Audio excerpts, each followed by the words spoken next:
अब भीतर आकर इस प्राणहीन महल में प्राण फूको पुत्र। सीता के साथ गृह प्रवेश करो पुत्र।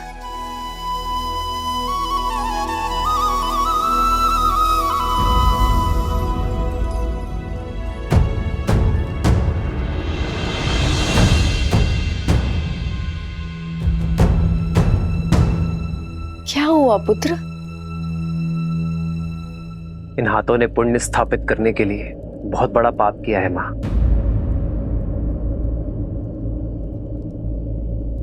रावण का वध कर ब्रह्म हत्या के पाप से मलिन हुए।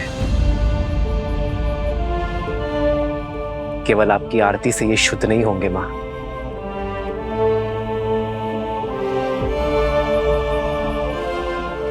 तो क्या हमारे स्नेह में या आरती में कोई कमी रह गई है पुत्र? आपके स्नेह में कोई कमी नहीं है मां, कमी है माताओं की उपस्थिति में।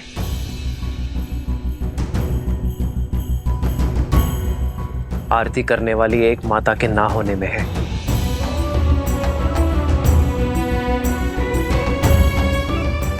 इस आरती के लिए मेरी माता कैकेयी के 2 हाथ कम पड़ गए माता। कैकेयी के दुख और लज्जा का भान नहीं है तुम्हें। कहती है फिर तुम्हें कभी मुख नहीं दिखाएगी। उसे भय है कि तुम्हारा सामना करने में वो सक्षम नहीं। उसने संदेश भिजवाया है कि वो राम से दृष्टि मिलाएगी तो वो जी नहीं पाएगी। उसकी आत्मा उसका शरीर छोड़ देगी और तुम्हारे गृह प्रवेश में वो कोई अपशगुन नहीं चाहती। फिर तो वनवास से भी बड़ा संकट हो जाएगा मां। माता कैकेयी का ना आना अपशकुन होगा। मेरी माता कैकेयी के आशीर्वाद के बिना मैं नगर में तो प्रवेश कर गया, किंतु गृह प्रवेश नहीं कर पाऊंगा। प्रवेश नहीं कर पाऊंगा। प्रवेश नहीं कर पाऊंगा। रघुनंदन तो बन गया, किंतु रघुकुल का राजा नहीं बन पाऊंगा।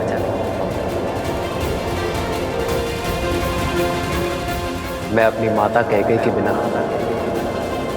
घर प्रवेश नहीं करूंगा। मैं प्रवेश नहीं करूंगा।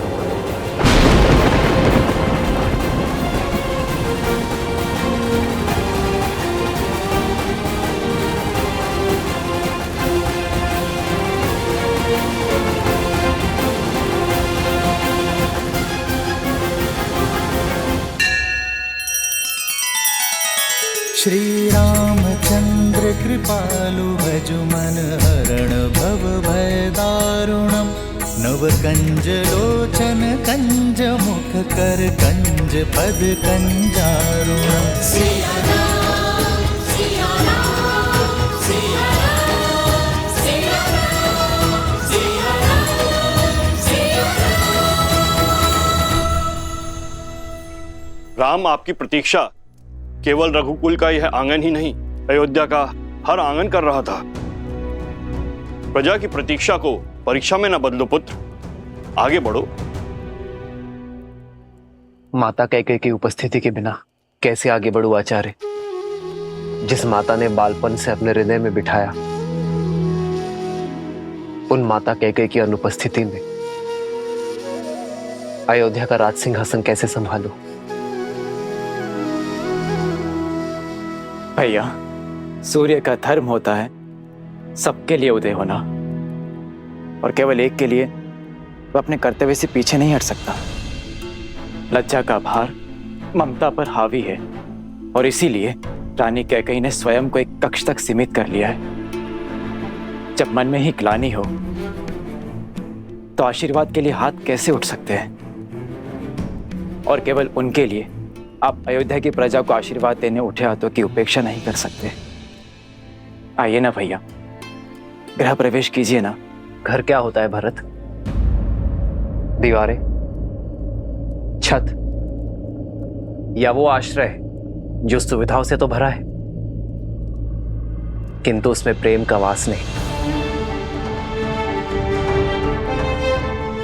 घर का प्रारंभ होता है मां से, और यदि माता का मन ही अशांत हो तो घर शांत कैसे हो सकता है भरत? यदि आज मैं अपनी माता की लज्जा का अंत ना कर पाया तो उसी ग्लानि का अंग बनना स्वीकार है मुझे। माता कैकेयी के आशीष के बिना मैं गृह प्रवेश नहीं करूंगा। राम, तुम्हारे कर्म और विचार दोनों शुद्ध हैं। तुमने अधर्म का अंत कर धर्म की ध्वजा लहराई है। संसार का तारक स्वयं ग्लानि के सागर में कैसे डूब सकता है? किस काम के मेरे वो सुकर जो मेरे माता के मन की पीड़ा न हर सके? जो माता की पीड़ा न समेट पाया वो प्रजा का कष्ट कैसे हर पाएगा आचार्य? श्री राम उचित कह रहे हैं आचार्य। इस समय पुत्र का कर्तव्य राजा के दायित्व से बड़ा है।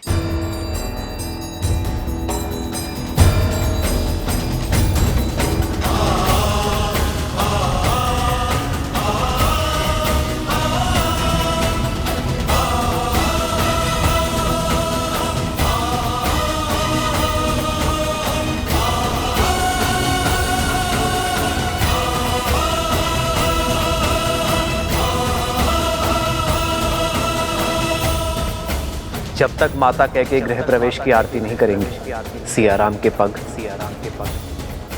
इस घर की चौखट को नहीं छोड़ेंगे।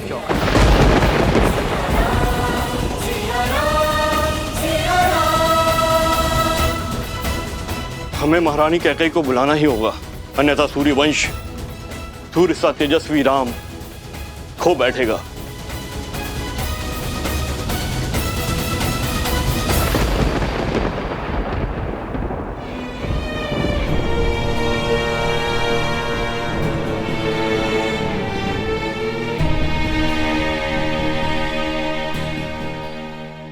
कस के पकड़ो, आंखें लक्ष्य पर, प्रत्यंचा तनी हुई। अब इसे खींचो और छोड़ दो। और कब तक आप अयोध्या के आकाश पर शोक का मेघ बनकर छाई रहेंगी? कब तक आप अयोध्या के आनंद पर ग्रहण बनी रहेंगी? वर्षों के बाद दुख की धरा पर सुख की किरण पड़ने ही वाली थी। राम भैया अयोध्या में पग धरने ही वाले थे, किंतु वे द्वार पर खड़े केवल आपकी हट के कारण। महारानी, सही कहा तुमने। अपने कुकर्मों का भार अपनी मृत्यु शैया तक ढोऊंगी मैं। अपने एक पुत्र को सिंहासन पे बिठाने की चेष्टा में मैंने अपने दूसरे पुत्र को वन की अग्नि में झोंक दिया। अब शकुन का दूसरा रूप हूं मैं। राम के आने की शुभ घड़ी को अपनी उपस्थिति से मैं अशुभ कैसे कर दूं? कैसे दृष्टि मिलाऊंगी मैं अपनी राम से? कैसे? आपका दुख, आपका पश्चाताप ना ही आपके द्वारा किए गए कुकर्मों को मिटा सकता है और ना ही आपके प्रति राम भैया के प्रेम को। आपने चाहे जो भी अनिष्ट किए, किंतु भैया सदा आपको अपनी माता मानते हैं। आपसे जो भी अपराध हुआ वो क्षमा योग्य तो नहीं, किंतु आप अपनी ग्लानि की अग्नि में राम भैया के आनंद के वेला को नहीं झुलसा सकती। किंतु राम भैया अडिग हैं कि जब तक आप उनके द्वार पर आरती नहीं उतार देती, तब तक वो ना ही भीतर आएंगे और ना ही राज्याभिषेक करवाएंगे। चलिए, ईश्वर के लिए चलिए। मैं नहीं आ सकती। कैकेयी की राजकुमारी शक्तिशाली थी, किंतु अपने पुत्र के लिए श्राप लेने वाली ये अभागन मां दुर्बल है। भय है मुझे कि अपने राम के समक्ष आते ही मेरा हृदय मेरे साथ कोई छल न कर बैठे, मेरी धड़कन रुक न जाए। यदि ऐसा हुआ तो एक बार फिर मेरे राम का मार्ग रुक जाएगा। मेरी मृत्यु के कारण मेरे राम के आगमन की शुभ घड़ी अशुभ घड़ी में बदल जाएगी। नहीं, मैं ये पाप कदाचित नहीं होने दूंगी।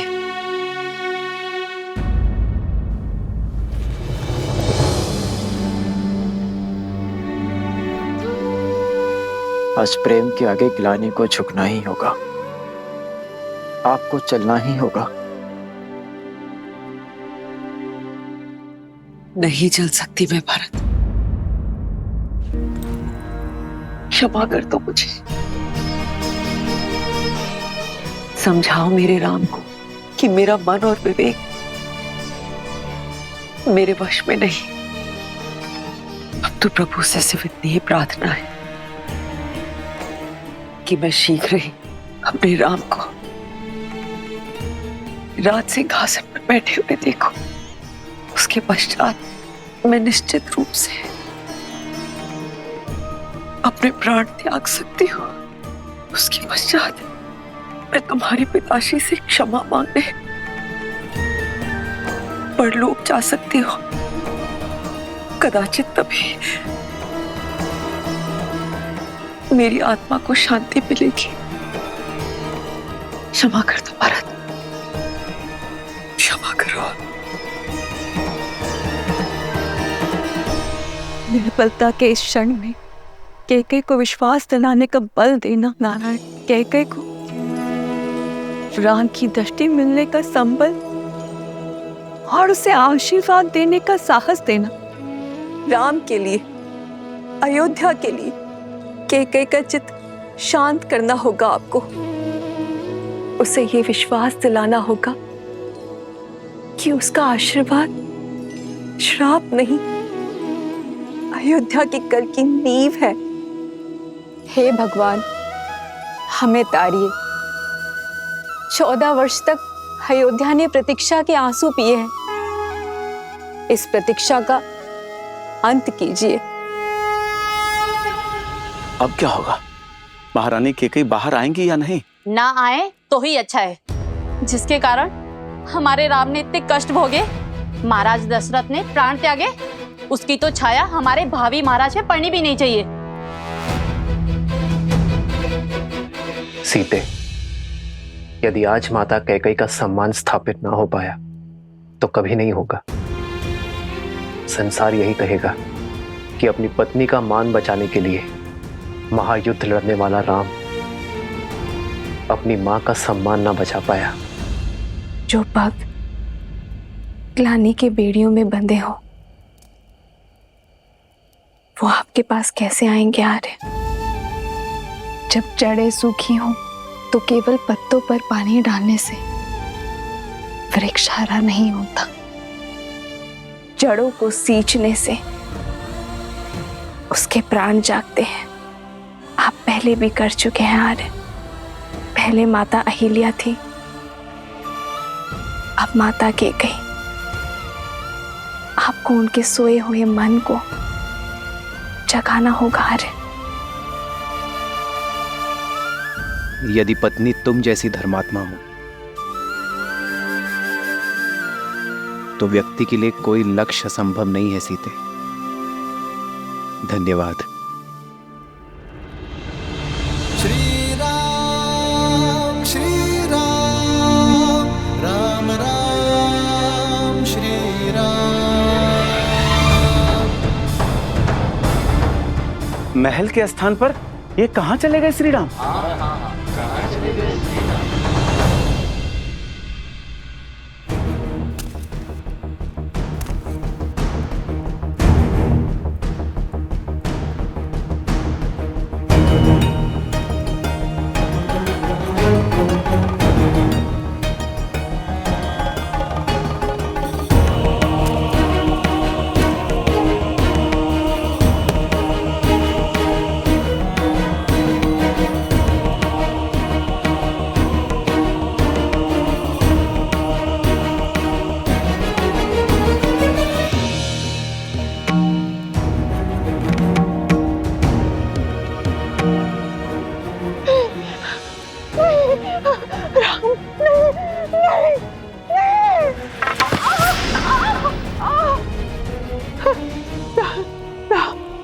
राम, क्षमा करें श्री राम, क्षमा करें। ये दुष्टा अपने सारे अपराध स्वीकार करती है। मैं आपके पग पड़ती हूँ प्रभु, मैं पहले बहुत दंड भुगत चुकी हूँ, मुझे और दंड मत दीजिए, और दंड मत दीजिए। नहीं नहीं नहीं राम, नहीं नहीं।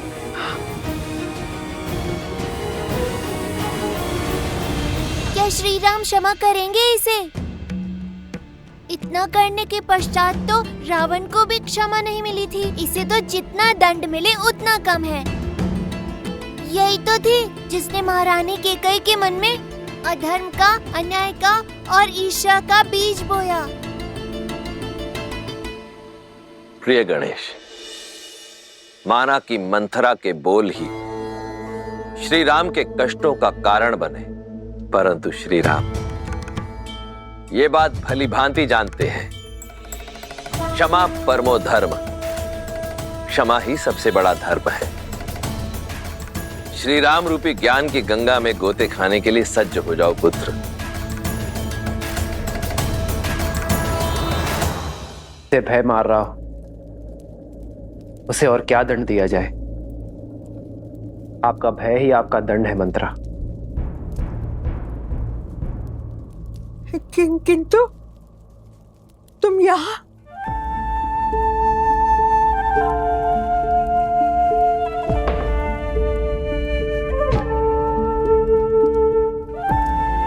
मैं आपको क्षति पहुंचाने नहीं, मुक्ति दिलाने आया हूं। कैसे नर हो राम, मुझ पर क्रोध नहीं आता?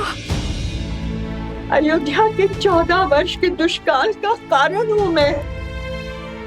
तुम्हारे वनवास का कारण महाराज दशरथ की असमय मृत्यु का आधार हूं मैं। मेरे इन अपराधों को दंड देने का मन नहीं चाहता। आपने कुछ नहीं किया मंत्रा, ये तो नियति थी, समय था जो ऐसा चाहता था। आप तो केवल निमित्त है मंत्रा। यदि आप नहीं करती तो कोई और करता, किंतु होता यही, ये राम वनवास ही जाता।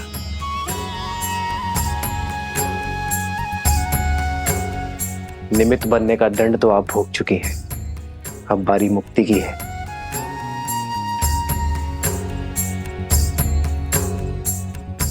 आइए आइए मंत्रा।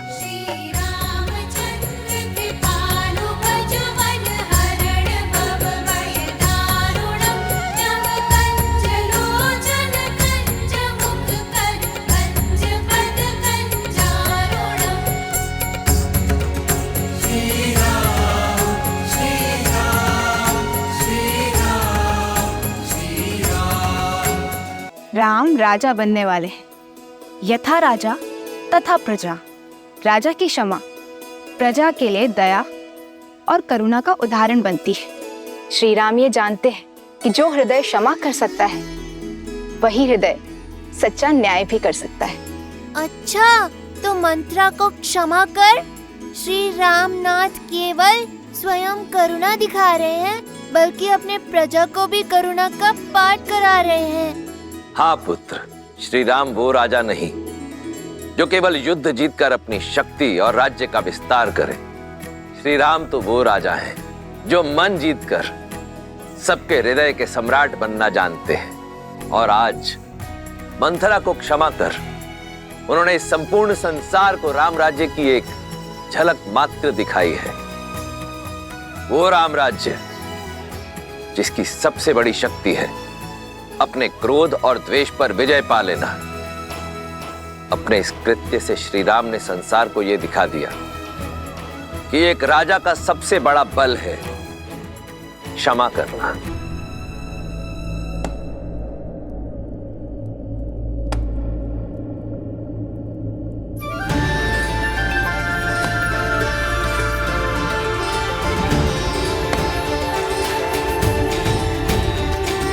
श्री रामचंद्र